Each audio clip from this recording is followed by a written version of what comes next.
የ40 ቀን ዕድሌ ተወስዶብኛል ብለው የሚንከራተቱ ሰዎች አሉ። ለማስመለስ በየጸበሉ ደጅ ይጠናል። የ40 ቀን ዕድሌ ተወስዶብኛል፣ የ40 ቀን ዕድልሽ ስለተወሰደ ሌላ ሰው እየተጠቀመበት ስለሆነ አስመልስልሻለሁ የሚሉ ሰዎችም አሉ። ግንባር ላይ ይታየኛል፣ የሆነ ችግር አለ፣ የምትሰራው አይባረክልህ፣ መውለድ ትፈልጋለህ ግን አትወልድም፣ ጓደኛ ይወጣልህ፣ ኑሮ በጣም ከባድ ነው። ስለዚህ የ40 ቀን ዕድል ላይ ችግር አለ። የእውነት የ40 ቀን ዕድል ማለት ምን ማለት ነው? የ40 ቀን ዕድላችሁን ታውቁታላችሁ? የ40 ቀን ዕድል በክርስትና አስተምህሮ ምን ይመስላል? ማንም ሰው ማተቡ የሚበጥሰው ራሱ ነው። ወደ ጠንቋይ ቤት የሚሄደው ራሱ ነው። ማንም አያስገድደው። ሰይጣን አስቶኛ አይሰራም ወዳጅ፣ በፍጹም መጀመሪያ እንዲመጣ ከፈቀድንለት በኋላ ሲያንከባልለን የምንናገረው ንግግር ካልሆነ በስተቀር በፍጹም ኃይል ነው። ሰውዬው በመስኮት ቆሞ አንድ ከጎረቤቱ ያለው ባለጸጋ ዝናብ ኃይለኛ ዝናብ እየዘነበ ይሄኛው ደሃ ነው በመስኮት ያኛው ባለጸጋ እና ከብቶቹን ከዝናብ ለማዳን እያለ ወደ ቤታቸው ወደ መጠለያቸው ለማስገባት ይሮጣል። በዝናብ ማለት ነው፣ ዝናብ እየቀጠቀጠ ይሄ ደሃ ቁጭ ብሎ እዛው በመስኮት አየውና እንኳንም ደሃ ይሆንኩኛል አይ በጭቃ መጨማለቁን ምናምን አይተት ማለት ነው። ሕፃንን ከአባቱ ወገብ አውጥተህ ወደ ሴት ማህፀን የምትልከው ሆይ እግዚአብሔር በረቂቅ ሰፋድል ወይም መጠቅለያ የምትጠቀልለው ውሃ ሲሆን ይኸው ያረጋ ማለት ነው። ውሃ ሲሆን በጥበብ የምታረጋው እናቶች የጸነሱ እህቶቻችን ወደ ላይ ሲላቸው ጽንሱ ስላረጋ ነው፣ ሲረጋ ይተውሻል ትላላችሁ አይደል? የሕይወትን መንፈስ እፍትልበታለህ፣ በ40 ቀን ትሾመዋለህ። ባለጸጋ ለመሆን ለመድሄትም ቢሆን ለመጽደቅም ቢሆን ለመኮነንም ቢሆን የምንነጋገርበት የስብከታችን ርዕስ ወይም የትምህርታችን ርዕስ የ40 ቀን ዕድል የሚል ነው። የ40 ቀን ዕድል የሚባል ነገር አለ ወይ? ደግሞ የ40 ቀን ዕድል ካለ ምን ማለት ነው? ብዙ ሰው እኔ የ40 ቀን ዕድሌ ነው የተጻፈልኝ ነው ይላል። እያለቀሰም በቃ የተጻፈልኝ ነው ይላል። እየተደሰተም ይሄ የ40 ቀን ዕድሌ ነው፣ የ40 ቀን ዕድሉ ስለሆነ ነው፣ የተጻፈለት ስለሆነ ነው። ምንም ማድረግ አይቻልም፣ ማስተካከልም አይቻልም። እግዚአብሔር በ40 ቀኑ ገና ሲፈጠር የሰጠው ነው፣ የተጻፈለት ነው ብለው የሚናገሩ ሰዎችም አሉ። ምን ማለት ነው? አንዳንድ ሰዎች ደግሞ የ40 ቀን ዕድሌ ተወስዶብኛል ብለው የሚንከራተቱ ሰዎችም አሉ። ለማስመለስ በየጸበሉ ደጅ ይጠናል። የ40 ቀን ዕድሌ ተወስዶብኛል፣ የ40 ቀን ዕድልሽ ስለተወሰደ ሌላ ሰው እየተጠቀመበት ስለሆነ አስመልስልሻለሁ የሚሉ ሰዎችም አሉ። የእኛን ማሊያ ለብሰው እኛ ቤት የሚያሉ ሰዎች አሉ። ግንባር ላይ ይታየኛል፣ የሆነ ችግር አለ፣ የምትሰራው አይባረክልህ፣ መውለድ ትፈልጋለህ ግን አትወልድም፣ ጓደኛ ይወጣልህ፣ ኑሮ በጣም ከባድ ነው። ስለዚህ የ40 ቀን ዕድል ላይ ችግር አለ ተብሎ ደጅ የሚጠና ሰው አለ፣ ጫማ የሚልስም ሰው አለ። የእውነት የ40 ቀን ዕድል ማለት ምን ማለት ነው? የ40 ቀን ዕድላችሁን ታውቁታላችሁ? የ40 ቀን ዕድል በክርስትና አስተምህሮ ምን ይመስላል የሚለውን ነው የምንነጋገረው። እግዚአብሔር በቸርነቱ ጥበቡን ምስጢሩን እንዲገልጥልን በድጋሚ መልካም ፈቃዱ ይሁንልን። ክርስቲያኖች በክርስትና ሕይወት ዕድል ማለትና በዓለማውያኑ እሳቤ ዕድል ማለት የተለየ መሆኑን መረዳት ያስፈልጋል። ቃሉ ዕድል ማደል ማለት መስጠት ማለት ነው። ዕድል ማለት ስጦታ ማለት ነው። ሌላ ነገር አለ፣ የተሰጠ ማለት ነው ዕድል። ይህንን ውሰድና አድል ማለት ስጥ ማለት ነው። አሁን በዚህ በመንፈሳዊው ዓለም ዝክር መታሰቢያ ስናደርግ፣ ጸበል ጸዲቅ ስናደርግ፣ ዳቦውን ስንቆርስ ከፍና ዝቅ እንዳይል በተቻለ መጠን በጥንቃቄ ይቆረሳል። እንደውም አንዳንድ በዚህ የተካኑ ሰዎች በዚህ በሙሴውን ጨምሮ ማለት ነው በጽዋ ማህበር የቀረበውን ህብስት ወይም ዳቦ ያዩና የመጣውን ሰው ይመለከታሉ፣ ከመቁረሳቸው በፊት ማለት ነው። ስለዚህ ጣታቸውን ይጠቀማሉ። 3 ጣት፣ 2 ጣት፣ 4 ጣት ዳቦ ሲቆርሱ ማለት ነው። ዝም ብሎ አይገመደልም። ለሁሉም እኩል መድረስ ስላለበት ማለት ነው። የሚታደል ነገር እኩል ነው መድረስ ያለበት እንጂ ለአንዱ ትልቅ ለአንዱ ትንሽ ስለማይሰጥ ማለት ነው። ስለዚህ እድል የሚሰጥ የተሰጠ ስጦታ ማለት ነው። በኋላ እመጣበታለሁ። እኩል የሆነ በመንፈሳዊ ህይወት እድል ስንልና በዓለማውያኑ እድል ስንል ይለያያል። አሁን ሰዎች ሰፍረው ቆጥረው የሆነ ነገር ይሰጡንና እሱን ተቀብለን ነው የምንሄደው።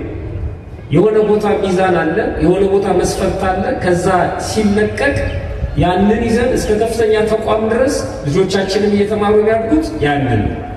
ለምሳሌ እነገሌ ድሆች ናቸው፣ እነገሌ ደግሞ የድሃ ድሃ ናቸው።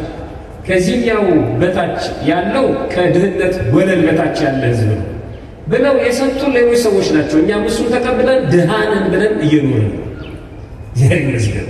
ሌሎችም ይሉንን ማለት ነው። እነገሌ እየኖሩ አይደለም፣ እነገሌ አኗኗሪ ናቸው፣ እነገሌ ደግሞ ነዋሪ ናቸው። እነገሌ በጣም ምቾት አላቸው፣ እነገሌ ደግሞ ምቾት አልባ ናቸው። እነገሌ ደስተኛ ናቸው፣ እነገሌ ሀዘንተኛ ናቸው። እነገሌ ህመም በዚህ መልኩ ያጠቃቸዋል፣ እነገሌ ደግሞ እዚህ ደረጃ ላይ ደርሰዋል። የእያንዳንዱ ሰው የነፍስ ወከፍ ገቢው እንዲህ ከሆነ ባለጸጋ ነው፣ እንዲህ ከሆነ ድሃ ነው። በቃ ሰዎች ናቸው ቁጭ ብለው የደነደኑብን ማለት ነው። አጠቃላይ የዓለም እውቀት ይሄ ማንም ሰው ቁልፍ አያደርግም። ያን ተቀብሎ ነው። ከዝንጀሮ የመጣው ሲሉ ተቀብሏል። ስንት ዓመት ኖሯል። በኋላ ላይ ደግሞ ራሳቸው ናቸው አይ ይሄኛው ደግሞ በዚህ ተሾራ ሲሉ እሱንም ደግሞ ካሪኩለም ውስጥ አስገብተን እንማራለን። ዓለማዊ እውቀት እንደዚህ ነው፣ በዓለም ውስጥ ያለው እውቀት ማለት ነው። ስለዚህ ስለ እድልም በዓለም ውስጥ የተሰራጨው እውቀት በመንፈሳዊው ካለው እውቀት የተለየ ነው። እድል ሁለቱን ቀላቅለው የሚጨነቁ ሰዎች አሉ። የዓለሙን ቤተ ክርስቲያን ውስጥ አምጥተው ማለት ነው። በዓለሙ አስተሳሰብ በዓለማዊ እውቀት እድል ማለት በቀላሉ የሚገኝ ወይም የተገኘ ነገር እድል ይሉታል። በአጋጣሚ የተገኘ እድል፣ ያልታሰበ ነገር እድል፣ ለሌላው ያልተሰጠ ለሱ ብቻ የተሰጠው እድል። እገሌ እኮ እድለኛ ስለሆነ ነው አይደል? ልክ እሱ ከወሰደ በኋላ አለቀ ተባለ። ሌሎቹ አልደረሳቸውም፣ እሱ ደርሶታል፣ እድለኛ ነው እሱ ማለት ነው። ሁለት ሰዎች ቪዛ ለማስመጣት ወደ ኤምባሲ ቢገቡና የዛ በኤምባሲው ሕግ ወይም ፖሊሲ መሰረት ወይም በሰዎቹ ሙድ ወይም በሰዎቹ ስሜት መሰረት ለአንደኛው ቪዛ ሲመጣለት እገሌ እድለኛ ነው፣ አንደኛው ደግሞ አልሰጥም ሲሉ እገሌ እድል ቢስ ነው። ሁለቱም ክርስቲያኖች ሆነው ከኤምባሲ ሲወጡ ግን አንዱ እድለ ቢስ ነው፣ አንዱ እድለ ጠማማ፣ አንዱ ደግሞ እድለኛ። ይሄ ዓለም የሚሰጠን በቪዛ መንግስተ ሰማያት አይገባም። ያኛው እድለ ቢስ ሊያደርገኝ አይችልም። እኔ እንደ ክርስትና ማለት ነው። ብዙዎቻችን እንደዚህ ነው። በመንገድ ላይ ስንሄድ የተረጋገጠ 100 ብር አንድ ሰው ቢያገኝ ብዙ ሰው እየረገጠው አልፈው፣ እሱ ግን ያንን 100 ብር ቢያነሳው ምን አይነት እድለኛ ሰው ነው! ሁሉም እኮ እየረገጠው ነው የሄደው፣ እሱ ግን አገኘ። እሱ እድለኛ ነው። ረግጠው የሄዱትስ እድለ ቢስ ናቸው። ይሄ የዓለም ሚዛን ነው። በቀላሉ የተገኘ እድል ይባላል፣ በአጋጣሚ የተገኘ እድል ይባላል፣ ያልታሰበ ነገር እድል ይባላል። ደግሞ ከፍ ሲያደርጉት በፍልስፍናው ዓለም ደግሞ የተጻፈ ነው የማይቀየር ማለት ነው እድል። እንደውም አንድ ጸሐፊ ስሙን መጥራት ስለማልፈልግ ነው፣ በዓለም ውስጥ የሚታወቅም ዓለም አቀፍ ሰው ነው። ይሄ ዓለም ይላል የቲያትር መድረክ ነው። ቲያትሩን የደረሰው እግዚአብሔር ነው፣ ደራሲው እግዚአብሔር ነው። እኛ ደግሞ ተዋናያን ነን። አንድ የቲያትር ደራሲ ገጸ ባህሪውን በፈለገ መልኩ መሳል ይችላል። አንዱን ሌባ ያደርገዋል፣ አንዱን ፖሊስ ያደርገዋል። ቲያትሩ ሲሰራ ሌባው ይሮጣል፣ ፖሊሱ ያባረዋል። ሌባውን ሊይዘው ይችላል፣ ሊገለው ይችላል። በቃ ያ የተጻፈ ነው። ቲያትሩን ማንም ሰው መቀየር አይችልም። አዘጋጁን በዛ መልኩ ነው የሚያዘጋጀው። የተጻፈ ነው። ሌባ ከሆንክ ሌብነት ተጽፎልህ ነው ይሉ። በጣም ይገርም። እግዚአብሔር በጭራሽ ሊቀይረው አይችልም። ድርሰቱን ደርሶታል። አንድ ጊዜ እኛ ተወስኖብናል ይላል። ፕሪዲስቲኔሽን ይባላል፣ ቅድመ ውሳኔ። እግዚአብሔር ወስኖብን ነው የፈጠረው። ወደዚህ ያለ ምንም ድካም አያስፈልግም ይለዋል። ኃጢአተኛው ኃጢአተኛ ነው፣ ጻድቁ ጻድቅ ነው፣ ወንዱ ወንድ ነው፣ ሴቱ ሴቱ፣ ሌባው ሌባ ነው። ሌባ እንድትሆን እግዚአብሔር አስቦ ፈጠረው ይላል። ሎቱ ስብሐት ሁሉስ ጋር ነው አንወሰነብንም። እግዚአብሔር ወስኖ ከፈጠረንማ ለምን ነው እንዲህ አይነት ጉባኤ ያስፈልገው? ምን ያደርጋል? ለተወሰነበት ሰው ለምን ነው ንስሐ ግቡ የምንባለው? ለምን ነው ቤተ መቅደስ የታነጸው? ለምን ካህናት ተሾሙ? ለምን መጣ? ራሱ ክርስቶስ ከወሰነብን ለተወሰነበት ሕዝብ መሰቀል ምን ያደርግለታል? ዕቃቃሩን የሚጫወተው በነገረ ድነት ውስጥ ከወሰነብን ለምን ሥጋዬን ብሉ ደሜን ጠጡ ለምን አለ? እኔ አይደለሁም የምፈርድባችሁ ለምን አለ? ከወሰነብን ለእያንዳንዱ እንደ ሥራው እከፍል ዘንድ ዋጋዬ ከኔ ጋር ነው አለ። እንደምን ነው የምከፍለው? ታዲያ ከወሰነብን እንዴት እንደ ሥራችን ይከፍልናል? ሌባ እንደሆን ከወሰነብን ሌባ ነው ብሎ ለምንድን ነው ጋር እንደሚከተል ጊዜ አልወሰነብንም። እንደ ምድራዊ ቲያትር ደራሲ ወስኖ አይደለም የፈጠረን እግዚአብሔር። በኋላ አሳያቸዋለሁ። ታዲያ ሰው ለምን ኃጥእ ይሆናል? ለምን ጻድቅ ይሆናል? ለምንድን ነው አንዱ እውነተኛ አንዱ ውሸተኛ የሚሆነው? የእግዚአብሔር ፈቃዱ ስለሆነ አይደለም። ፈቃዱ አይደለም የእግዚአብሔር። ይሄ የሰዎች ነፃ ፈቃድ ነው እንደዚህ ያደረገ። ይቺ ዓለም እንድትሆን የሆነበት ምክንያት ዓለም ራሷ የምትመራው በሁለት ፈቃድ ነው ይባላል። የምትመራው የሚለው በትምህርት ጥቅስ አስቀምጦልኝና አንዱ የእግዚአብሔር ፈቃድ ነው፣ ሁለተኛው የሰው ነፃ ፈቃድ ነው። የእግዚአብሔር ፈቃዱ ሰውን ፈጠረ እና በገነት አኖረ። የሰው ነፃ ፈቃድ ደግሞ አታድርግ የተባለውን በላና ተዋረደ፣ ተወረወረ። በነፃ ፈቃዱ ለምንድን ነው እግዚአብሔር እንደሚበላ እያወቀ ሲበላ ዝም ያለው ይላል አንዳንድ ሰው። እንደ እግዚአብሔር እኮ የፈጠረው ሮቦት አይደለም፣ ሰው ነው። የሚያስብ ሰው፣ ሲነገረው የሚሰማ ሰው ደግሞ ፈጥሮ አትብላ ብቻ አይደለም ያለው፣ እንዳትሞት ነው። መልሱን ነግሮ የሚፈትን አስተማሪ የለም። ተማሪዎች አዲስ ሲደመር አንድ ሁለት ነው ፈተና አለ አይደል? ከየት እንደሚወጣ አልነግራችሁም። እግዚአብሔር እኮ ከበላ ትሞታለህ አትብላ። ምን ማለት ነው? በነፃ ፈቃዱ አይደራደርም። ለዚህ እኮ ነው እዚህ ቁጭ ብላችሁ ቃል እግዚአብሔር እየተነገረ ቅዳሴ እየተቀደሰ ስልካችሁን አውጥታችሁ እንቶ ፈንቶ ስታዩ ዝም ነው ይላችሁ። እግዚአብሔር ነፃ ፈቃዳችሁን ያከብራል። ጣትን መቆልመም ይችላል፣ ምላስን መዝጋት ይችላል። ምንም አይልም። ቅዳሴውን ረግጠው ስትሄድ ሽባ ሊያደርግ ይችላል። አይፈልግም። ከፈለግ ትሰማለህ፣ ካልፈለግ ትተው ትሄዳለህ። በነፃ ፈቃድ አይደራደርም። አንዳንድ ሰዎች ቁጭ በሉ ነግረናል፣ ቅዳሴ ሰዓት እናት ምናምን ይላል። አትችልም ወዳጄ። እግዚአብሔር የሰጠውን ነፃ ፈቃድ አንተ መከልከል አትችልም። እንዳይወጣ ማድረግ እንጂ አትውጣ ማለት አትችልም። በፍጹም። አንዳንድ ሰዎች ይመጡና ቅዳሴ ሲጀመር ለምን በር አይዘጋም ይላሉ። በር መዝጋት መፍትሄ አይደለም ወዳጄ። ማስተማር ነው። ማስተማሩ ከአቅም በላይ ሲሆን ነው።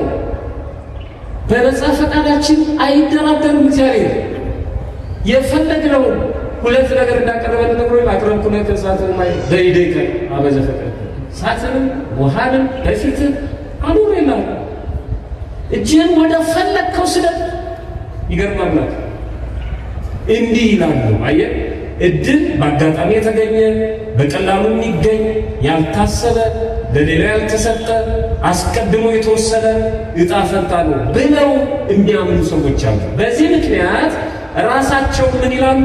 እድለ ቢስ፣ እድለ ጠማማ፣ አመድ አፋሽ ይላሉ ራሳቸው ማለት ነው። በአጋጣሚ የሚገኝ ነገር ስላላገኙ እኔ እድለ ቢስ ነኝ ይላሉ። ያልታሰበውን ነገር ስላላገኙ እኔ አመድ አፋሽ ነኝ ይላሉ። በዓለም ውስጥ ያለውን ሚዛን በዛ መስፈርት እድልን ወስደው በዛው መስፈርት እኔ እድለ ጠማማ ነኝ ይላሉ። እኔማ እድለ ቢስ ነኝ አውቀዋለሁ፣ እኔ አይሆንልኝም ይላሉ። ወደ መንፈሳዊ ዓለም እንምጣ። እድል ምንድን ነው? መነሻ እንዲሆነኝ የሉቃስ ወንጌል ምዕራፍ 10 ከቁጥር 38 ጀምሮ ያለውን ቃል አነባለሁ። በተርጉማኑን ይቅርታ ጠይቄ ማለት ነው። ቃል በቃል እድል የሚል ቃል ስላለ እሱን ስለፈለኩት እንደዚህ ይላል። ሲሄድም ይላል ክርስቶስን ነው እርሱ ወደ አንዲት መንደር ገባ። ማርታ የተባለች አንዲት ሴት በቤቷ ተቀበለችው። ልባሩ ወደ አንድ መንደር ገባ።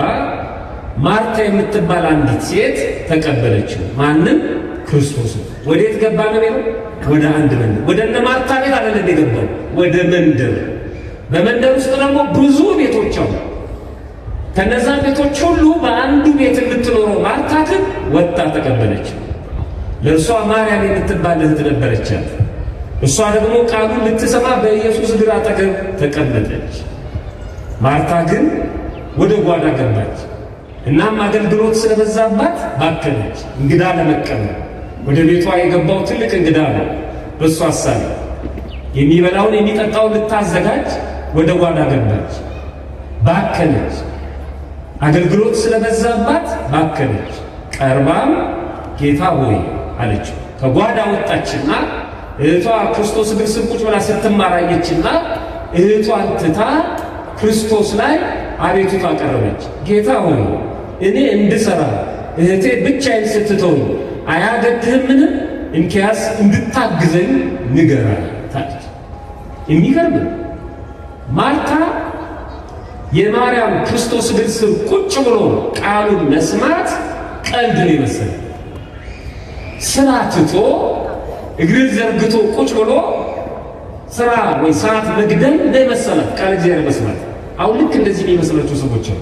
ነጋ ጠባዛ ቤተክርስቲያን ምን ነው የምታገኘው? ቤተክርስቲያን አልፈ ስራ ስራ የሚሉ ሰዎች አሉ። የእኛ ቤተክርስቲያን መመላለስ ስራ መፍታት የሚመስላቸው ማለት ደግሞ እኛም አለን። አንዳንድ ጊዜ ደግሞ ሲፈርድብን ሄድኩ ምን አገኘው እንላለን። የኔ ጓደኞቼ ደርሰዋል። ዝም የነጠላ የጎተቱ ቤተክርስቲያን ሲሄድ ነው እግዚአብሔር ይቅር ይበለን። ሆነ በጣም የሚገርም እኮ ከምንም አንቆጥርበት ጊዜ አለ። ጥያቄው ከባድ ነው፣ በጣም ከባድ ነው። ከዛ በኋላ ዝም ብሎ ማለፍ አስቸጋሪ ስለሚሆን መልእክቱ መጥፎ ስለሚሆን እንዴት ዝም ትላታለህ? ተነሽና ወደ ጓዳ ግቢና እህትሽን አግዣት አትልም? ስራ ፈታ ቁጭ ስትል ለምን ዝም ትላታለህ አለችው ክርስቶስን። እንዲህ አላት። ኢየሱስም መልሶ ማርታ ማርታ አላት። ጉዳዩ ከባድ ነው። ሁለቴ ስሟን ጠራና በብዙ ነገር ትጨነቂያለሽ ትታወኪም አለሻት። ልባዋ ምነው ጓዳ ጓዳ የምትይው? ቁጭ ብለሽ እግዚአብሔር ቃል አትሰሚም አላለም። ያንቺ ጓዳ መግባት እኮ አይጠቅምም አላላትም። አጣሞ ይተረጉማሉ። ዝም ብለህ 24 ሰዓት ስለ ሥጋ ብቻ ምን ነው ወደ ለምለም ቤተክርስቲያን ማትሄዱ ለምን ያታረግ ይላሉ። አይደለም አትስሪ አላላትም፣ ግን በብዙ ነው የምትጨነቂው አላት። የሚያስፈልገው ግን ጥቂት ወይም አንድ ነው። ያስፈልጋል መስራት፣ ግን ጥቂት ነው። ለጥቂት ነገር ለምን በብዙ ትጨነቂያለሽ? ለጥቂት ነገር ለምን በብዙ ትታወቂያለሽ? አንዳንድ ሰዎች ለምን ከቤተክርስቲያን የጠፋኸው ስትሉ ትምህርት ጀምሬ ናቸው። ስራ እየሰራ ምን ነው የምትማረው? እንትን የሚባል ትምህርት ከስራ ጋር ይገናኛል። አይ ቁጭ ከማለት ነው ይላቸዋል። እንዲህ አይነት ባካላ ሰዎች አሉ። ገንዘባቸውን ይከሰክሳሉ፣ ጊዜያቸውን መስዋዕት ያደርጋሉ። ትምህርቱ አይጠቅማቸውም ከሚሰሩት ስራ ጋር ቁጭ ከማለት ይላሉ። ማን ቁጭ ባላለ አታነብም እንዴ? ወደ ቤተክርስቲያን አትመጣም? ወደ ገዳም አትሄድም? አትሳለም? አትጸልይም? ንስሐ አትገባም? እንዴት ቁጭ እንላለን? ጊዜውን ዝም ብሎ ያባክናል። ስለ ተማረ ብቻ ያወቀን ይመስለው ማለት ነው። ይህ ትምህርት ለመንቀፍ አይደለም። ከምንኖረው ኑሮ ጋር ከምንሰራው ስራ ጋር ቢያንስ እንኳን ከምናሳድገው ልጆች ጋር እንኳን የልጆች አስተዳደር ነክ ትምህርት አንማር። አጫጭር ኮርስ አንወስድ። ብዙ ብር እየከሰከስን ጫማችን እየጨረስን ዝም ብሎ መባከን፣ መውጣት መውረድ፣ መድከም፣ መሮጥ ዝም ብሎ ጠብ ለማይል ነገር በብዙ መጨነቅን ነው የገሰጸው ክርስቶስ። በብዙ ትጨነቂያለሽ፣ ትታወኪማለሽ። መታወክ መረበሽ የሚያስፈልገው ግን ጥቂት ነውና ቀጥሎ ማርያምስ አላት። ተያት እንጂ እሷ ለክስ የሚያበቃ ስራ እኮ አልሰራችም። እሷስ በጣም የሚገርም ንግግር የተናገረው ማርያም መልካምን ዕድል መርጣለች። ልባው ተሰጥቷታል አላለ። ምን ብላለች ነው ያለው? መርጣለች። መልካሙን ዕድል መርጣለች። አንቺ ጠቅጥቀሽ ያለፍሽው ይሄ መልካም ዕድል ከሷ አይወሰድባትም ማለት። በዚህ ንባብ 4 ነገሮችን ማውጣት እንችላለን። ዋና ዋና ጉዳዮችን እኔ ከተነሳውበት ሐሳብ አንጻር ማለት ነው። ዕድል የመጀመሪያው ዕድል በክርስትና ሕይወት ለሁሉ የተሰጠ ለሁሉም በእኩል የተሰጠ ልክ እንደ ጸዲቁ ዳቦ ቀደም ሲል በጽዋ ማህበር ሙሴው ተጠንቅቆ እንደሚቆርሰው ለሁሉም እኩል እንዲደርስ ማለት ነው። ለሁሉም እኩል የሚሰጥ ነገር ነው እድል በክርስትና። ለሁሉም እኩል የሚሰጥ ከሆነ በክርስትና ሕይወት እድለቢስ እና እድለኛ የሚባል ነገር የለም። ለሁሉም እኩል ላይ ተሰጠ። ሁሉም እድለኛ ነው፣ እድለቢስ ይባል የለም ማለት ነው። ምንድነው ለሁሉም እኩል መሰጠቱን የሚያሳየን? ክርስቶስ ወደዛች መንደር ነው የገባው። ወደ መንደሩ የገባው እንጂ ወደ ማርታ ቤት ቀጥታ አይደለም። ወደ ዓለም ላይ የመጣው ክርስቶስ ሮጠው የተቀበሉት አሉ፣ እንደ ማርታ የናቁት አሉ። መጣ፣ ወደ ገዛ ወገኖቹ መጣ። እነሱ ግን አልተቀበሉትም። ወገኖቹ የፈጠራቸው የሰው ልጆች እስራኤላውያን ብቻ አይደለም፣ ለክብር ወደ ፈጠራቸው ወደ ሰዎች ልጆች መጣ። የእነሱ ሥጋ ለብሰው አልተቀበሉትም። የሁላችሁ ክርስቶስ ወደዛ መንደር ከመግባቱ በፊት መልእክት አላከም። ማርታ በዚህ ሰዓት ስለመጣ ወጥተሽ ተቀበይኝ አላት። ለማርታ የተለየ ጥቅም የተለየ ነገር አልተደረገላትም። ብቻ ለማንኛውም ሰው ወደዛ መንደር ሲገባ ወጥታ ተቀበለችው።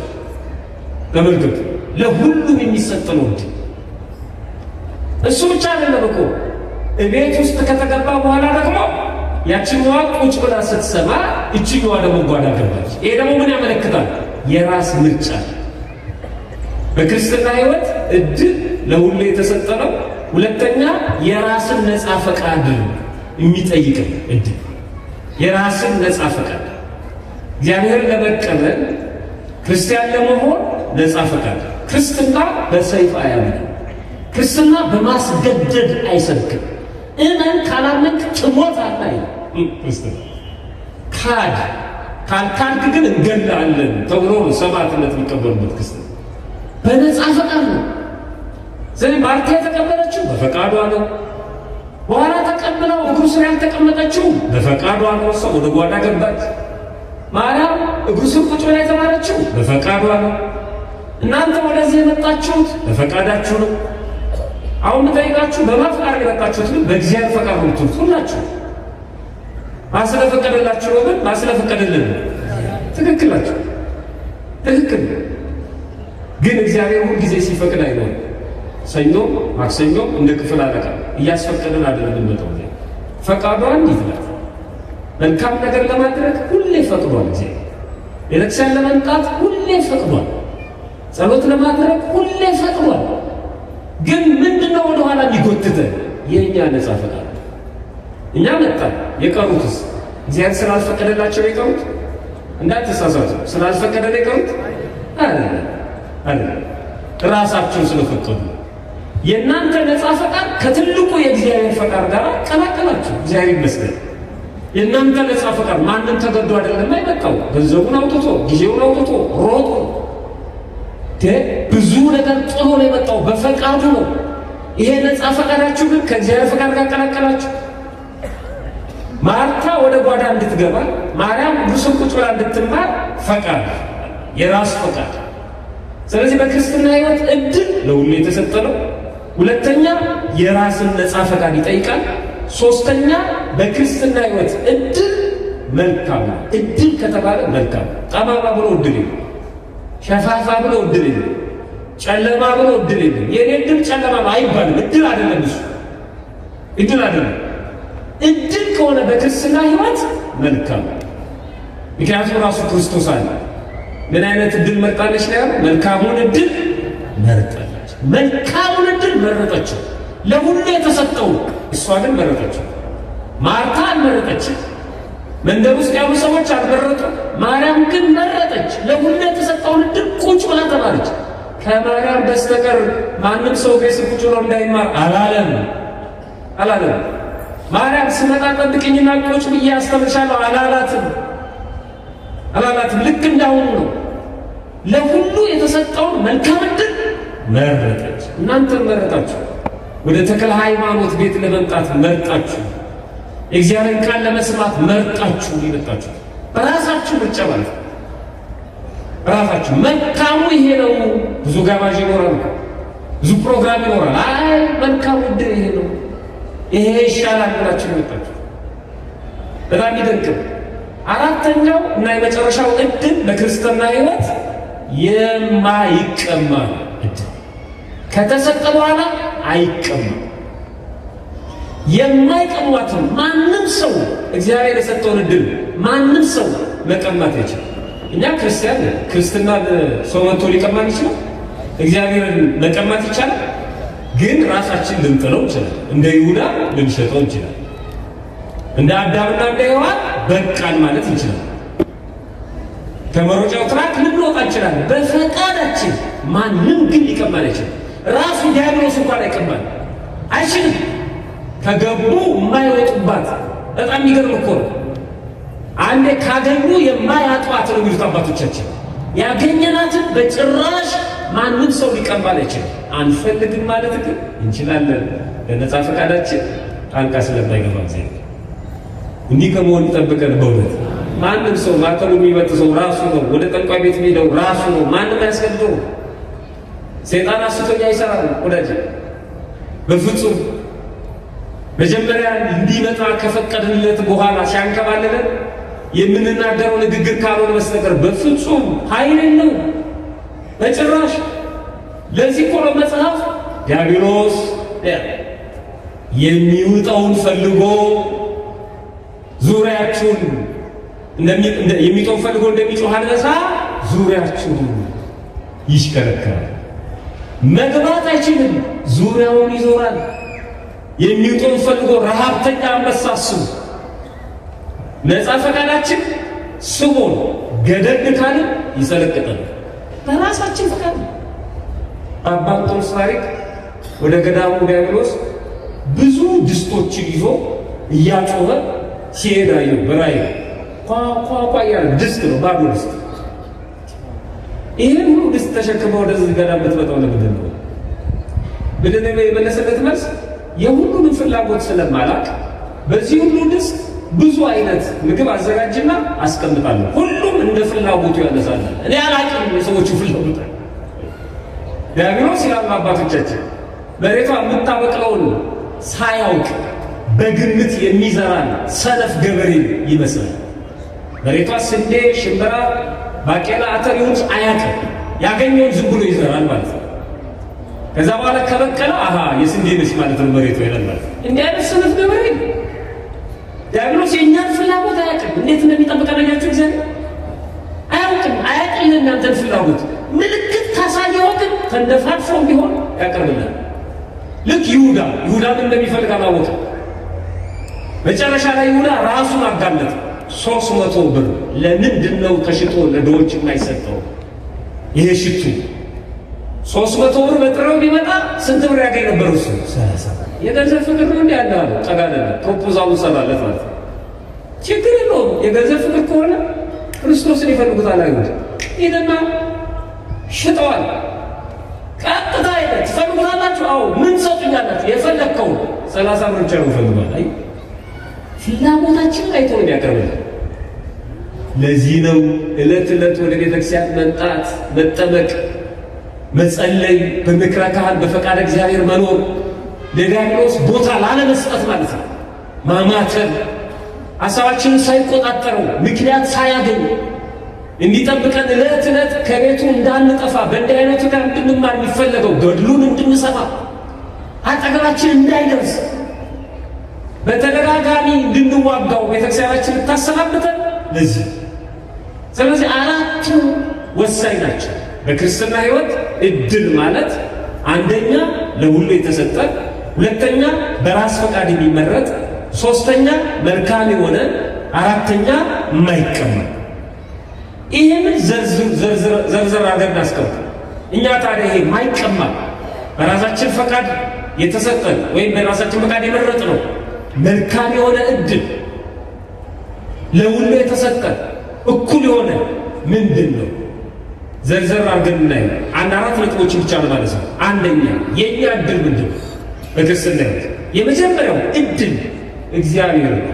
እድላችን እግዚአብሔር፣ የእኛ እድላችን ጽዋ ተርታችን እግዚአብሔር ራሱን በራሱ ለዓለም የገለጠና የሰጠ እኛ ማመልከቻ ጽፈን ይሰጠን ብለን አይደለም፣ ራሱ የሰጠን ለሁሉም የተሰጠ ነው። እግዚአብሔር ለሁሉም የተሰጠ በእኛ ፈቃድ በነፃ ፈቃዳችን ጥሪውን ተቀላቅለናል። ግን እግዚአብሔር እድል ነው ስንል ለሁሉም ነው የተሰጠው፣ ለሁሉም። ቅድም እንደነገርኳቸው ልበ አምላክ ቅዱስ ዳዊት በመዝሙር 15 ላይ ቁጥር 5 ላይ እግዚአብሔር የርስቴ እድል ፈንታና ጽዋዬ ነው ይላል። እግዚአብሔር እድል ፈንታዬና ጽዋዬ ነው፣ ዕጣዬንም የምታጠና አንተ ነህ። የእኛ እድል ፈንታ ጽዋ ተርታችን እግዚአብሔር ነው እና ይሄንን እድል ሰዎች ሊቀሙን ይችላሉ። እድሌ ተወስዶብኛል ብለን የምንከራከር ሰዎች አናውቅም። ማን ነው እግዚአብሔር የወሰደብን? እኔ እድለ ቢስ ነኝ የምንል ሰዎች እግዚአብሔር እድል ሆኖ ተሰጥቶ እድላችን እግዚአብሔር ነው የምንል እኛ እንዴት እድለ ቢስ ነን እንላለን? ከእግዚአብሔር ጋር እየኖረ እኛ ብቻ እኮ ነን አባታችን ብለን የምንጠራው። ታውቃላችሁ? ማንም ሰው እግዚአብሔርን አባቴ ብሎ መጥራት አይችልም። ማንም ሰው አባት ብለን ቀለብ አድርገን ፈጣሪ ሊል ይችላል። የማይታወቅ አምላክ ብለን ሊሎች አባት ማለት በጣም ከባድ ነው። ይሄ ድል ለማንም ያልተሰጠ ድል ነው።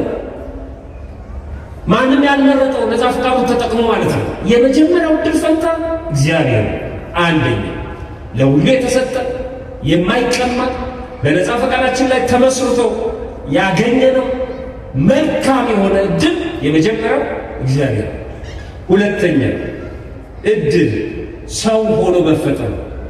እድል ማለት ስጦታ ነው። እንደዚህ ዛፍ እንደ ድንጋዩ ከአራዊቱና ከእንስሳቱ እንደ አንዱ አድርጎ መፍጠር እግዚአብሔር ይችላል? ይችላል? አይችልም? ይችል ነበር፣ ግን ሰው አድርጎ ፈጠረ። የሚገርም እኮ ነው። እንደኛ እኮ የተለየን ፍጥረት እኮ ነን። በጣም በዓለም ላይ እኛን የሚመስል እንደኛ ልክ አንድ አይነት የሆነ ሰው ለሌላ ታውቃላችሁ? ሁለት ዓይን ስላለው፣ ሁለት ጆሮ ስላለው፣ ሁለት እጅ ስላለው ሰው ነው፣ ትክክል ነው። ግን እግዚአብሔር እንደሚለየን ታውቃላችሁ? ለምሳሌ በጣት አሻራ፣ በዓይን አሻራ ለምንድን ነው ሰው ዓለም አሁን የዓይን አሻራ እንደ መለያ የምትጠቀመው? ለምንድን ነው? የጣት አሻራ ለምንድን ነው የምትጠቀመው? አይገናኝም። የኔ የጣት አሻራ በዓለም ላይ ቢፈለግ የለም፣ ብቸኛ ነኝ እኔ ማለት ነው። በዚህ ታደንቁታላችሁ። እግዚአብሔር ብቻውን ነው የሚሞተው። አንድ ሰው እንደ ፋብሪካ ሳሙና አንድ አይነት አይደለም። ነገር በጣም ይደነቅ አምላክ ነው እንዴት አድርጎ እንደፈጠረን። ለዚህ ነው ቅዱስ ዳዊት ግሩምና ድንቅ ሆኜ ተፈጥሬያለሁና አመሰግናለሁ አለ። እኔ ንጉሥ ነው እንኳን አይደለም ሙሉ አካል ስላለኝ ሰው አድርገህ ስለፈጠርከኝ ብቻ አመሰግናለሁ። አይገርም? ሰው ሆኖ መፈጠር ደግሞ ሁሉ የተፈጠረው ለሰው ነው። በሰማይ ያለው በምድር ያለው ሁሉ የሰው ልጅ በበላይነት የሚቆጣጠረው ሁሉ ግዛ ንዳ ነው። እንደ ሰው ያከበረው ማን ነው? የፈለገው ሰው ነው። የለበሰው የሰው ስጋ ነው። የተመታው በሰው ነው። የተሰቀለው በሰው ነው። የተሰቀለው ለሰው ነው። ሰው ሆኖ መፈጠር። አሁን ሰውነት ወርዷል። ሰውነት ወርዶ ብሔር የሚባል ነገር መጥቷል። ሰውነት ወርዶ ቋንቋ የሚባል አንተ ሰው ነህ የለም እንትን ነኝ ይላል። ጅልነት እኮ ኧረ እኔ በሰውነት ነው የማውቀው የለም እኔ የነበረው እንትና ዘር ነኝ ይላል። እግዚአብሔር የሞተው እኮ ለእንትና ዘር አይደለም ለሰው ነው። የፈጠረው ሰው ነው። ሰውነታችን እናከብረዋለን። ሰው መሆናችን በእግዚአብሔር ዘንድ እኛ ነን። በእኛ ሕግ ፊደል ሸፋፋ ፊደል አለ፣ አንካሳ ፊደል አለ፣ ቆልማማ ፊደል አለ። በፊደል ሕግ ማለት ነው። በእግዚአብሔር ዘንድ ሁሉም ሰው እኩል፣ ግማሽ ሰው የለም። በእግዚአብሔር ዘንድ ሩብ ሰው የለም። እኛ ነን ዓይነ ስውር አንካሳ ምናምን የምንለው። በእግዚአብሔር ዘንድ ሰው ሰው ሆኖ መፈጠር እድል ነው። ትልቅ እድል ነው። ይሄ ማን ይወስድብናል? ማንም። ሰው ሆኖ መፈጠር ለሁሉም የተሰጠ ነው። ለአንተም፣ ለእሷም፣ ለእሱም። በሰውነት ታናሽና ታላቅ የለም፣ እኩል ነው። መልካም ነው ሰው ሆኖ መፈጠር። በውስጡ ክፋት የለውም። ለሁሉ የተሰጠ መልካም የሆነ የማይቀማ እድል ሰው ሆኖ መፈጠር። ሁለተኛ ሶስተኛው እድል ሶስተኛው ክርስትና፣ የክርስትና ሃይማኖት እድል ነው። በዚህ የክርስትና ሃይማኖት ውስጥ መገኘት። ከዛ ቀጥሎ ደግሞ ከሰውነት ደግሞ ከፍ ሲል ክርስቲያን መሆን በጣም የሚገርም ነው። ይኸውላችሁ ክርስትና እግዚአብሔር ወደ እኛ የመጣበት መንገድ ነው። እኛ ወደ እግዚአብሔር የምንሄድበት መንገድ ነው። ከነ ተክለ ሃይማኖት ጋር የምንገናኝበት መንገድ ነው። ያው በክርስትና ሃይማኖት ነው ከነ ተክለ ሃይማኖት ጋር የተገናኘ በሆነ ፍልስፍና ዓለም አይደለም። ተክለ ሃይማኖትን ማግኘት የሚቻለው በዚህ እምነት ብቻ ነው። በጭራሽ መስመሩ ይሄ ነው። ከዚህ ውጭ ማግኘት አይቻልም። ተክለ ሃይማኖት ማየት አይቻልም። ጠረናቸውን ማሽተት አይቻልም። በጸሎታቸው መታመን አይቻልም። ከማናቃቸው ከነ አብርሃም ጋር ከነ ቅዱስ ጊዮርጊስ ጋር ከብዙ ቅዱሳን ጋር ከሰማያውያን ከምድራውያን ጋር ከሚታዩት ከማይታዩት ጋር መቀላቀል የሚቻለው በዚህች ሃይማኖት ነው። ከዚህ ውጭ የለም። ወደ እግዚአብሔር የምንሄድበት የዘላለም ሕይወት የምናገኝበት እዚህ ትንቢተ ኤርምያስ ላይ ምዕራፍ 6 ቁጥር 16 ላይ የተለመደ ጥቅስ ነው። መንገድነቷን ሲናገር ሃይማኖቷን እግዚአብሔር እንዲህ ይላል፣ በመንገድ ላይ ቁሙ ተመልከቱ፣ የቀደመችውን መንገድ ጠይቁ፣ መልካሚቱ መንገድ ወዴት እንደሆነች እወቁ ካለ በኋላ መልካሚቱ መንገድ ወዴት እንደሆነች እወቋልና በእርሷ ላይ ሂዱ። መንገድ የተባለችው ሃይማኖት ናት። ቀዳሚዋ የመጀመሪያዋ እግዚአብሔር የመጣባት ወደዚህ ምድር ከሰው ጋር የተገናኘባት ሰውን የፈጠረባት ያናገረባት ያቺ መንገድ ከመላእክት ጋር የተገናኘባት የተነጋገረባት ያቺ መንገድ እሷን የቀደመችዋቷን መንገድ ልክ እንደ እግዚአብሔር ማለት ነው ጠይቁ መልካሚቷን። ከዛ በኋላ የቀደመችይቱ መንገድ ወዴት ናት ብላችሁ ጠይቁ እወቁ፣ በእሷ ላይ ሂዱ፣ ለነፍሳችሁ እረፍት ታገኛላችሁ። መንገድ ሃይማኖት መሆኗን የምናውቀው በዚህ ነው። ለነፍስ እረፍት የምታገኝባት ነች ያቺ መንገድ አለና እንዲህ ይላል፣ እነሱ ግን አንሄድባትም አሉ ይላል። አየህ የሰው ነፃ ፈቃድ አንሄድባትም አሉ። ግማሹ በፍልስፍና፣ ግማሹ በጥርጥር፣ ግማሹ በክህደት፣ ግማሹ በፖለቲካ ወጣ። እዚህ መንገድ አንሄድም አሉ። መብታቸው። መንገዷን ግን አይነኳትም፣ ሊያፈርሷት አይችሉም። መንገዷን መቁረጥ መዝጋት አይችልም። መንገዷን እንደተዘረጋች ነች፣ ለሁሉም ነው። አንሄድባትም ግን አሉ። ነፃ ፈቃድ ይህ ሃይማኖት ክርስትና እድል ነው። እቺ ሃይማኖት ማንም ሊወስድብን አይችልም። ማንም ስጋችሁን መግደል የሚችሉትን እነዚህ አትፍሯቸው። ነፍስንም ስጋን በገሃነም የሚያጠፋው እሱን ፍሩት። እነ ቅዱስ ጊዮርጊስ ሃይማኖታቸው አልተወሰደባቸው። ከመንገዳቸው ማንም አላሰናከላቸው። እንዴ ቢሆን ኖሮ እኮ ቅዱስ እስጢፋኖስ በድንጋይ ያውሉ ድንጋይ እየወረደበት ሰማይ ተከፍቶ ያለ እሱ መንገድ ላይ ነው። እሱ ከመንገዱ አልወጣም፣ መንገዱ ላይ ነው ሰማይ ተከፍቶ ያለ። አይገርም? ማንም አያሰናክሉ። ከዚህ መንገድ ማንም በገዛ ፈቃዳችን ካልወጣ መስጠት በጭራሽ። እነ ተክለ ሃይማኖት የተጓዙባት መንገድ እግራቸውን እያወጡ ሀብት ንብረታቸውን እያወጡ ከቤተ መንግስት እየወጡ የላም የጣመ ሳይሆኑ እየተጎሳቀሉ በዚህ ምድር ላይ ማለት ነው። እነ ቅዱስ ጳውሎስ እንደተናገሩት መንገዳቸውን ሳይስቱ ወዳጅ እዚህ መንገድ ላይ ሆኖ መራብ ይሻላል፣ እዚህ መንገድ ላይ ሆኖ መጠማት ይሻላል። መንገዱ ያደረሰው ወደ እግዚአብሔር ስለሆነ ማለት ነው። ውጣ ወረዳ አለው፣ ድካም አለው፣ ግን መንገድ መልቀቅ የለም። መንገዱን ይዞ መጓዝ ነው። ይሄ መንገድ ይሄ ክርስትና ሌላው ዕድላችን ነው። ሶስተኛ አራተኛው ዕድል ወደዚህ ክርስትና የምንቀላቀልባት የጸጋ ልጅነት የምናገኝባት ጥምቀት፣ እሷ ዕድላችን ናት። ዕድል ፈንታ ጽዋ ተርታችን ጥምቀታችን ናት። የሥላሴ ልጅነት የምናገኝባት ማለት ነው። ወደ ክርስትናው የምንቀላቀልባት የእግዚአብሔር ልጆች የምንሆንባት አራተኛው። አምስተኛው እና የመጨረሻው በእኔ አቆጣጠር ማለት ነው።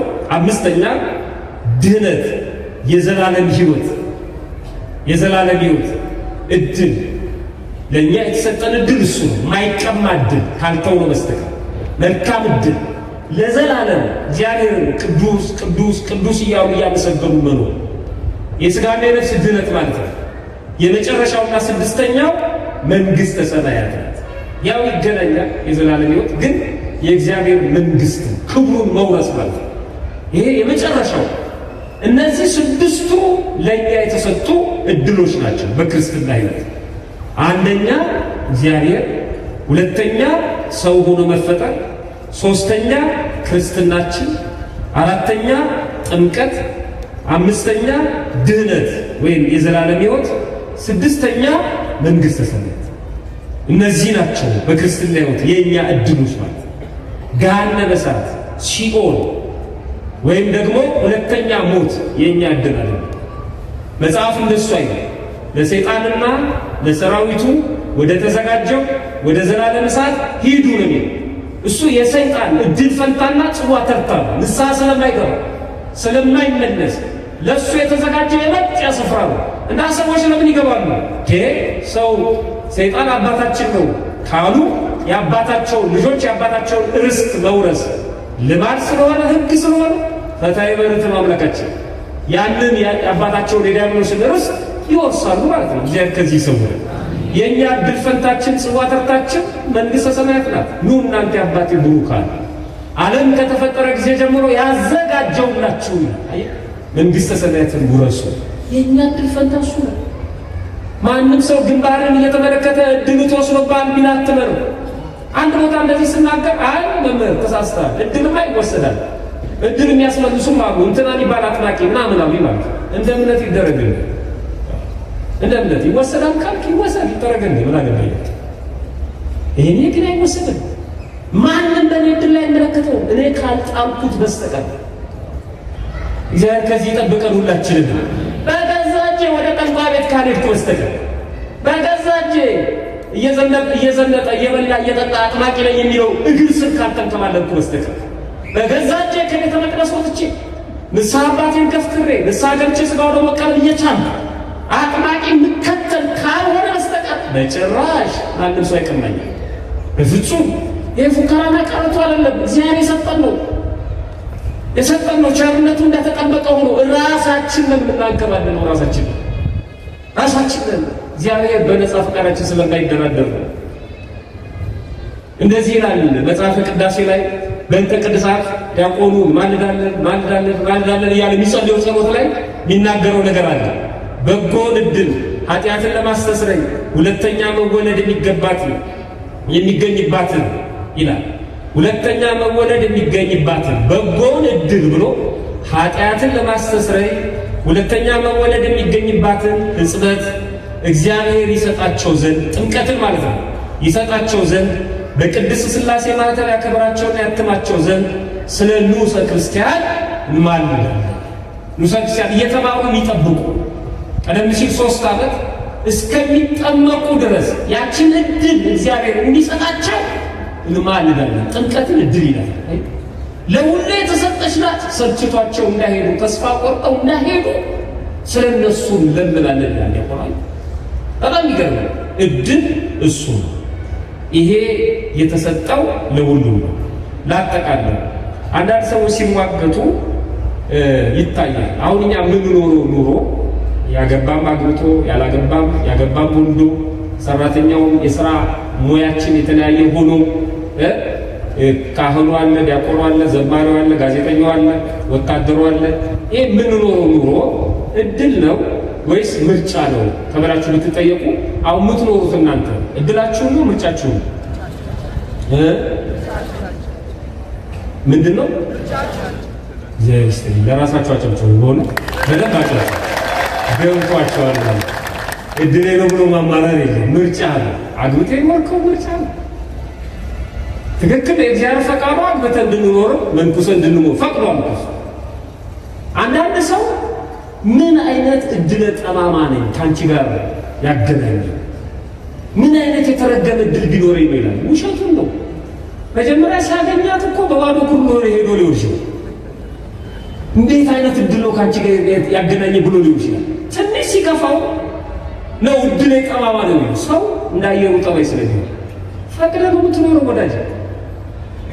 ድሃ የሆንኩት በእድሌ ነው ይላል። አይደለም። ያኛው ባለጸጋ ነው እድሉ ስለሆነ ነው ይላል። አይደለም ወዳጅ፣ አይደለም። አንድ ሰውዬ እንኳን ድሃ ሆንኩኝ እንዳለው ሰውዬው በመስኮት ቆሞ አንድ ከጎረቤቱ ያለው ባለጸጋ ዝናብ ኃይለኛ ዝናብ እየዘነበ ይሄኛው ድሃ ነው በመስኮት ያኛው ባለጸጋ እና ከብቶቹን ከዝናብ ለማዳን እያለ ወደ ቤታቸው ወደ መጠለያቸው ለማስገባት ይሮጣል። በዝናብ ማለት ነው። ዝናብ እየቀጠቀጠ ይሄ ድሃው ቁጭ ብሎ እዛው በመስኮት አየውና እንኳንም ድሃ ይሆንኩኝ አይ በጭቃ መጨማለቁ ምናምን አይተት ማለት ነው። እንዲህ ያልክ ታዲያ እድሌ ነው ትላለህ። ይኸው ኑሮን የሚያጠግብ እንጀራ እኮ ከምጣዱ ነው ያስታውቀው። ለስራ ያለን አመለካከት ይኸው፣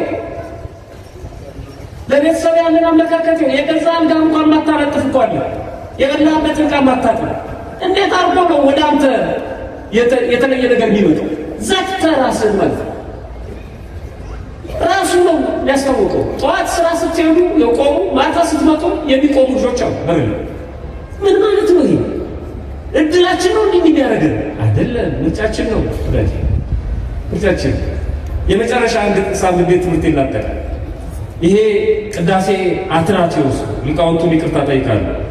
ቅዳሴ አትናቴዎስ ላይ እንዲህ የሚል ንባብ አለ።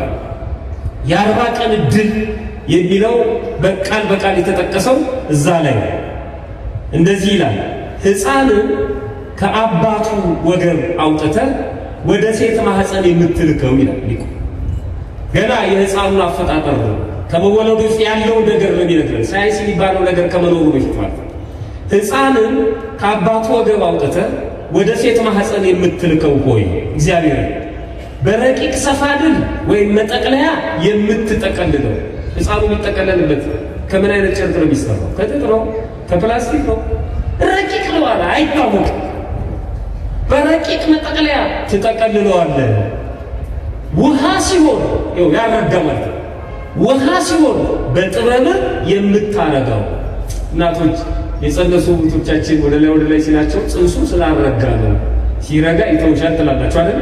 ማን ነው ያረጋው? ይሄ ውሃው በጣም የሚደንቅ እኮ ነው። ምንም እኮ ሳይንስ ምንም ሊያደርግልን እኮ አይችልም። ከተፈጠረ በኋላ ነው አይቶ ጾታ ቢነግር ወዳጅ። በጭራሽ ይህን ማድረግ አይችልም። ውሃ ሲሆን የምታረጋው የሕይወትን መንፈስ እፍ ትልበታለህ። በ40 ቀን ትሾመዋለህ። ባለጸጋ ለመሆን ለመድሄትም ቢሆን ለመጽደቅም ቢሆን ለመኮነንም ቢሆን በስንት ቀኑ ትሾመዋል? በቃ 40 ቀን ድረስ። ገና ሕፃኑ ሲወጣ ያለቅሳል። ሲያለቅስ ምን ይላሉ አንዳንዶቹ? የ40 ቀን ድሉ እየታየው ያለቅሳል። እሺ ስቆ የሚወለድ ሕፃን አለ እና ሁሉም የ40 ቀን ድሉ ክፍሉ ማለት ነው። እንዴ ሐኪሞቹ እኮ ከተወለደ በኋላ ዘግዝቀው ተረከፉን እየመቱ እንዲያለቅስ፣ እንዲጮህ፣ እንዲተነፍስ ያደርጋሉ። በቃ በ40 ቀኑ እችን ነው የሚወስኗት ብዙዎቹ። በ40 ቀኑ ትሾመዋለህ። ምን ለመሆን? ባለጸጋ ለመሆን፣ ለመድሄትን፣ ለመጽደቅን፣ ለመኮንን። ስለዚህ ሕፃኑ ልክ በ40 ቀኑ ድሃ ከሆነ ድሃ ይፈርድበታል እግዚአብሔር። አንተ ድሃ ሆነ ነው ትሎ አንተ ሀብታም፣ አንተ ደግሞ ፖሊስ ሆነ፣ አንተ ወታደር እያለ እግዚአብሔር ሕፃናቱን በ40 ቀን የ40 ቀን ዕድል እየሰጠ ይልካቸዋል ማለት ነው። ዕድል ስጦታ ነው ብያቸዋለሁ አይደል? በ40 ቀኑ ትሾመዋለህ ማለት ትሰጠዋለህ። በ40 ቀኑ ምንድን ነው የምትሰጠው? ትሰጠዋለህ የተባለው ምንድን ነው? ሙሉ አካል። በሳይንሱ አንድ ሕፃን በተጸነሰ በ40 ቀኑ የሰውነት አካሉ በሙሉ ተሰርቶ ያልቃል። የውስጡን የውጭው ማለት ነው። አይኑ፣ ጆሮ፣ ልቡ፣ ኩላሊቱ፣ ሳምባው፣ ጣፍረው ጠቅላላ ከ40 ቀን በኋላ ምንድን ነው የሚሆነው? ማደግ ነው። መጠኑ እየጨመረ ነው። ጣቱን ጠቅላላ ሁሉ ተሰርቶ የሚያልቀው በ40 ቀኑ አይደለም። በ40 ቀኑ ሰርቶ ይጨርሳል። በዚህ በተሰጠው ሙሉ አካል ድሃ መሆን የራሱ ጉዳይ ነው በፈቃዱ። ባለጸጋም ቢሆን በዚህ አካሉ ነው።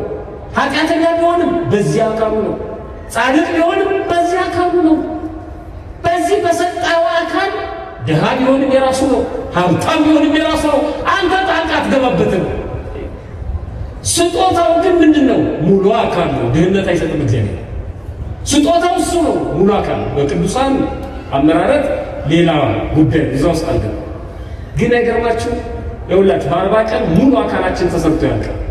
ከዛ ሳይንሱ በሆነ ነገር ያይና ወንድ ነው ሴት ነው ይላል። እንላለን እሱ ስለ ነገር እግዚአብሔር ሰርቶ የጨርሰው እኮ እግዚአብሔር። እንደውም ብዙዎቹ ወንድ ነው ብለው አስለፍተው መጨረሻ ሴት ይወለዳል። ውጭ ሀገር ብዙዎቹ ሐኪሞች ፍርድ ቤት ይገትሯቸዋል። ወንድ ትወልዳለህ ብሎ የወንድ ልብስ አዘጋጅቼ ወንድ ነው ብዬ ተደስቼ መጨረሻ ሴት ሆነ እና ፍርድ ቤት።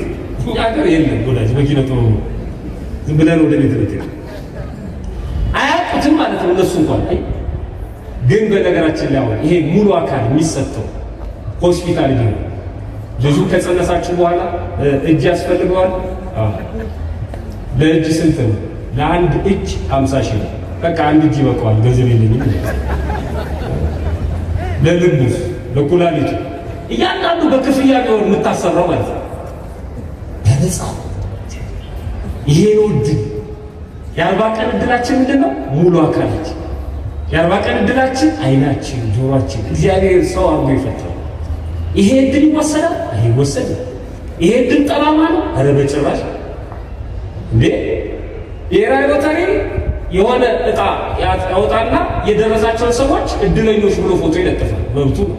ያልደረሳቸው እድለኞች አለ እሱ የእሱን ይዛል። እግዚአብሔር ዕቁብና እድል ውስጥ አይገባም፣ የለበት። እድለቢስ እድለኛ የሚሉት ሌሎች ሰዎች ናቸው። በክርስትና ሕይወት ማንም እድለቢስ የለም። ሁሉም እድለኛ ነው። የ40 ቀን እድላችን ይሄ ነው። ፈጣሪያችን በቸርነቱ ሰምቶ ከመጥፋት ያድነን፣ ለእድላችን ለመጠቀም ያብቃን።